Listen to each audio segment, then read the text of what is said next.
Marcus Calloway was 38 years old, a project manager who had spent 14 years building other people's properties and quietly planning his own. He drove the same F-150 he'd bought used 7 years before. The Timberland steel toes on his feet had 3 years of work left in them, and he knew it the way he knew most things, precisely, without needing to say it out loud. On a Tuesday evening in late October, he came home to a condo that had been emptied of exactly the things that had always been hers. The closet, the dresser, the small painting she'd bought in Atlanta 2 winters ago. The joint business account they'd set up for the LLC showed a balance of $421. He stood in the kitchen for a long time. He looked at the counter. There was a note where the coffee maker used to be. The coffee maker was gone. The note said she was sorry he was having to find out this way. It said she was moving forward and hoped he could find peace with it. It was signed with just her first name, not the one she'd taken from him. She left before she found out what he was actually building. By the time she did, it was already too late to matter.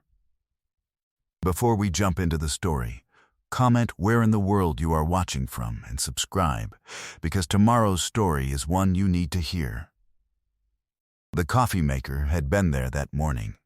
Marcus had used it at 5:47 a.m., the same time he always did. He'd left the house at 6:12 with his thermos, his hard hat, and a folder of specs for the Meridian Plaza inspection he was running that afternoon. Marcus Calloway had spent 14 years learning the interior of commercial buildings the way other men learn a language, fluently, in every room, down to the load-bearing walls. He'd started as a laborer at 23. By 30, he was running projects. By 35, he was managing a 4-person crew and overseeing $2 million scopes of work without anyone looking over his shoulder. He didn't broadcast this. He didn't have a LinkedIn profile he refreshed every quarter. He showed up. He kept his word. He delivered on time. And the developers who wrote his contracts knew that. Denise had liked that about him once. She had called it steadiness. Later, she would call it something else. He had met her at a contractor walkthrough for a design firm she was freelancing with at the time. She was building a client list. He had introduced her to 3 of his developer contacts over the following 6 months. Not because she asked him to, but because it was the kind of thing he did when he believed in someone. He believed in her for 9 years. He didn't know she had stopped believing in him well before that last Tuesday in October.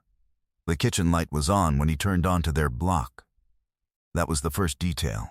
She'd been there, in the condo, in the middle of the afternoon. She never worked from home on Tuesdays. He came through the door and she was standing near the counter. She was dressed to go somewhere. A coat he recognized, a posture he didn't, too still. Too deliberate, like someone who had rehearsed the moment and was now simply running the sequence. She said she'd been waiting for him. She said she needed to be honest with him about where she was, finally. She said she had been unhappy for a long time, and she needed more than what they had. She said she deserved the chance to build the life she'd always wanted. Marcus looked at her. She placed a folder on the counter. Inside it was a set of documents. He opened it without speaking. Divorce papers. The notarization date in the upper right corner read 2 weeks ago. He noticed this without commenting on it. He filed it away. "You deserve someone who actually sees you," she said. "This isn't what I need anymore." He didn't say anything. "We've been going in different directions for years," she said. "I think you know that." "Who?" he said. She said she didn't think that was relevant right now. Her voice was smooth on the sentence. Too smooth. The kind of smooth that meant she'd rehearsed it. "How long?" he said. "That's not the important part." He looked at the counter where the coffee maker had been, the clean square where it used to sit, the cord impression still faint, and the outlet behind it. He noted both. He didn't say anything about either. She said she hoped they could handle this civilly. She said she knew the timing was difficult. She said she was sorry he had to find out this way, and the architecture of that sentence, the precise placement of the regret aimed at his discomfort rather than at the things she'd done, was something he filed away too. "You're a good man," she said. "You're just not what I need. I need someone who's actually going somewhere." He picked up his thermos from where he'd set it. He picked up the folder. He walked to the door. He thought about the LLC account. He'd been watching it accumulate for 3 years, a down payment fund, a number he'd arrived at precisely for a property he had identified and had been working toward. He thought about it, the way he thought about a foundation poured in bad weather, quietly, with the focused attention you give something that may be structurally compromised and needs to be assessed before you build another thing on top of it. He would call Walter in the morning. He drove to his aunt's house on Elm Street. She didn't ask him many questions. She gave him a plate of food and refilled his glass without speaking. He was grateful for 3 weeks before that Tuesday, Marcus had finished pulling the permit applications for the Meridian Plaza acquisition, the first formal step in a process he'd been moving toward for the better part of a year. He'd done the work at his kitchen table, after dinner, while Denise worked in the second bedroom she used as a studio. He told her about the permit applications. She nodded from behind her laptop and said that was good. He understood later what that kind of response costs a person to give. The kind of nod that means they have already decided you are not worth the full sentence. He hadn't chosen to understand it that way at the time. The previous spring, he had spent 3 weekends refinishing the floors of a studio space Denise was taking over as her first dedicated office. He'd done it himself, rented the equipment, run the sander against the grain first, and then with it, applied 2 coats of finish by hand over 2 consecutive Saturdays. He'd left the space cleaner than he'd found it. Denise had told a colleague that she'd hired someone. He hadn't corrected it. It wasn't the kind of thing he corrected. He had noticed the shift in her, the way she stopped asking about his projects, the way her phone developed a new geometry when he was in the room, always angled slightly away from him whenever it buzzed. He'd told himself it was a difficult season for her business. He'd extended patience the way he extended it on a job site, without announcement, without withdrawal, because that was the kind of man he was. Dorothy Ames had said something to him once at an industry gathering about 7 months before the divorce papers appeared. Dorothy was a retired title officer who had processed more commercial real estate transactions in this city than anyone Marcus knew. Small woman, straight-backed. She wore silver reading glasses on a chain around her neck, and she had eyes that missed very little. "You do excellent work," she'd told him, at the side of a conference room during a developer event. "I watch the projects you touch. There's a different quality to them." She paused. "You should own something." He hadn't thought much of it at the time. That was what Denise hadn't understood. Until the morning Walter's documents landed on a conference room table, and she saw exactly what Marcus had been building while she was busy deciding he wasn't going anywhere. Dorothy Ames called him 11 days after the Tuesday in October. Her voice on the phone was measured and unhurried. "I need to show you something," she said. "Come when you're ready. Eat before you come. Then we'll talk." He arrived at her house on Thurston Avenue at 7:15 the following morning. The house smelled like coffee and cedar. She was already at the kitchen table when he let himself in, she'd told him to, with a large accordion folder in front of her and 2 cups already poured. She pushed her reading glasses up and looked at him. "I'm going to tell you what I saw," she said. "And then I'm going to show you what I kept. I need you to let me get through all of it before you say anything." He said nothing. He let her begin. The first thing she showed him was a printout, transaction records she had pulled from a professional contact at the title company. The records were dated and organized. Denise had been routing design consultation inquiries, leads generated through Marcus's contacts at 3 separate developer firms through an LLC that was not their shared business. The LLC's registered agent was a name Marcus didn't recognize immediately. Brandon Holloway. He recognized it once Dorothy said it aloud. A commercial broker. He'd met him once at an industry event 18 months ago. He thought nothing of it. "How long?" Marcus asked. "The first referral went through his company 11 months ago," Dorothy said. She slid a page across the table. A date was circled in pencil. March 7th. He looked at the date. He looked at it the way you look at a measurement that's off by more than the margin of error allows, with the particular stillness of a man recalibrating. He picked up his coffee cup. He set it back down. "There's more," Dorothy said. She opened the second section of the accordion folder. Walter Reeves had been moving since the morning Marcus called him, quietly, without announcement. What he had sent Dorothy were the findings from his first week of work. The power of attorney Marcus had signed 3 years earlier, granted for the specific, limited purpose of managing joint business paperwork while Marcus was on a 6-week project in Memphis, had been used once. In March. For a single transaction, their LLC account. $78,400. Transferred to a holding company registered in Delaware. The holding company's single-named beneficiary was Brandon Holloway Properties, LLC. Marcus was quiet for a long time. He stood from his chair and walked to Dorothy's kitchen window. He looked at the yard. He looked at nothing in particular. He thought about the East Side development project he'd seen mentioned twice in trade publications in the past year. A mixed-use build under Brandon Holloway's company, behind schedule, over budget, carrying the specific quality of a project that had been started on borrowed confidence. He thought about the $78,400. He thought about the sequencing, power of attorney, LLC account, Delaware Holding Company. A failing development that needed an infusion it couldn't get from a bank.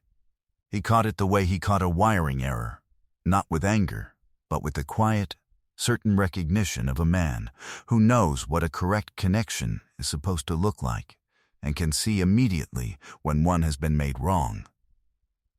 "Where does the development stand now?" he asked. Dorothy slid one final page across the table. A trade publication summary, dated 6 weeks ago. The project had been restructured in August. 2 investors had pulled out. It was now projected to deliver 16 months late. "The money is gone," Dorothy said. "Not as a judgment, as a fact. But the documentation of where it went is not." Marcus returned to the table. He stood over everything the way he stood over a set of blueprints on a complex job, not looking at any single piece, but at all of it together, letting the whole shape assemble. Every document, every date, every transfer, every routed referral. He could see the whole shape of it now. "What do you want to do?" Dorothy asked. He sat back down. "I want to finish what I started," he said. He didn't move fast. That was the part she had never been able to account for. Walter Reeves had already filed the civil fraud action before Marcus came to him with Dorothy's complete file. He had identified the instrument, the misused power of attorney, and the 2 accounts through which the $78,400 had moved. He had located the Delaware Incorporation record. He had a forensic accountant named Claire Osai reviewing the full transaction history. and she had found something within her first week that was worse than Marcus had expected. 3 additional referrals routed to Brandon's firm without disclosure, representing commission income that had passed through Denise's new LLC and never touched their joint account. But the legal proceedings were not Marcus's primary objective. He understood something about this kind of situation, the way he understood the sequencing of a renovation. The legal work would unfold on its own timeline. What he needed to control was the foundation. He had been working toward 44 Meridian Plaza for 3 years. He had managed its renovation in his late 20s, spent 8 months on that job learning every pipe, every conduit run, every load-bearing element in the structure. When it came on the market 2 years ago, he had begun accumulating the funds. The LLC account was his vehicle. The $78,400 was a portion of the down payment. He recalculated after Dorothy's table. He was short, not impossible, but short. He called 3 developer contacts who had been sending him project management work consistently for 4 years. He laid out the structure plainly, without drama, with the precision he applied to everything. The conversation with the 3rd contact, a man named Greg Osai, who had been looking for a minority equity position in a commercial acquisition for 2 years, lasted 19 minutes. 6 weeks after the Tuesday in October, Marcus Calloway completed the acquisition of 44 Meridian Plaza. His name went on the ownership documents. His name went on the building's property management registration with the city. His name went, in clean dark lettering, on the directory panel in the lobby of a building he had once entered as a laborer and now entered as the owner. He did not announce this publicly. He did not post about it. He told Dorothy, who looked at him over her reading glasses and said, "Good. Now keep working." The civil fraud case moved with a kind of institutional patience that unsettled people who expected drama. Denise's attorney contacted Walter twice about settlement terms. Walter was professionally unhurried each time. He thanked them for reaching out and said the discovery process was ongoing. Brandon Holloway's East Side development missed its restructured delivery date, then by 8 more weeks. A trade publication ran a follow-up piece in January. His second investor filed a separate action the following month. Denise called Marcus in early December. He let it go to voicemail. She called again that same evening. Her second message was different from the first. The softness had compressed. She mentioned the legal proceedings twice. She used the phrase unnecessary escalation. She said she hoped they could handle this like adults. She said she had always respected him, and she hoped that was mutual. He listened to both messages twice, not because they unsettled him, because he wanted to note precisely how fast she had moved from warmth to pressure, how close together those two things had always been, and how long it had taken him to see it. He had spent 9 years extending trust past the evidence. He understood something about that now. On a job site, you don't pull wire before the conduit is run. You don't move to the next phase before the current one is inspected. Skipping the sequence doesn't save time. It costs you the whole job. She had mistaken patience for the absence of capability. She had spent years deciding exactly what kind of man he was. She had been wrong about the most important thing. Patience was not his limitation. It was his most practiced skill. It was simply the one she'd never had reason to watch him use. Walter called him at 6:58 a.m.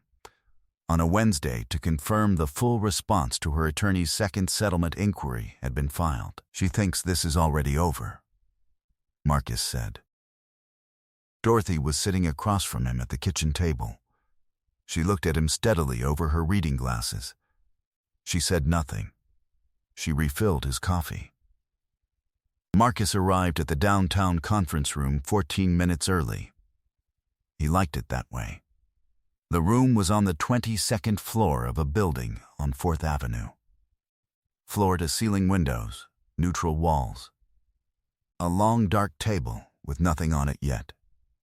The city was visible below, still gray in the early morning, the kind of gray that carries the weight of the previous season before the light changes it. The air in the room was the particular quiet of a space waiting to be used for something it cannot be reversed from. Walter arrived at 8:47, followed by Claire Osei, who set her annotated forensic report at an angle that gave her immediate access to any page. She arranged her documents without speaking. Walter placed a single yellow legal pad in front of his chair and uncapped his pen. They came in at 9:02.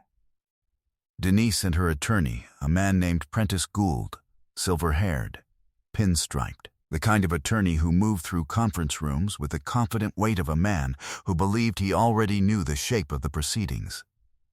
Denise walked in beside him. She had prepared herself. The composure was visible in the way it takes effort to maintain. She glanced at Marcus once. A quick, calibrated assessment. Then she directed her attention to Walter, as if Marcus were simply another person who happened to be occupying space in the room. Walter opened the meeting. He thanked everyone for coming. He said that before any discussion of settlement terms, there were several matters requiring acknowledgement by all parties.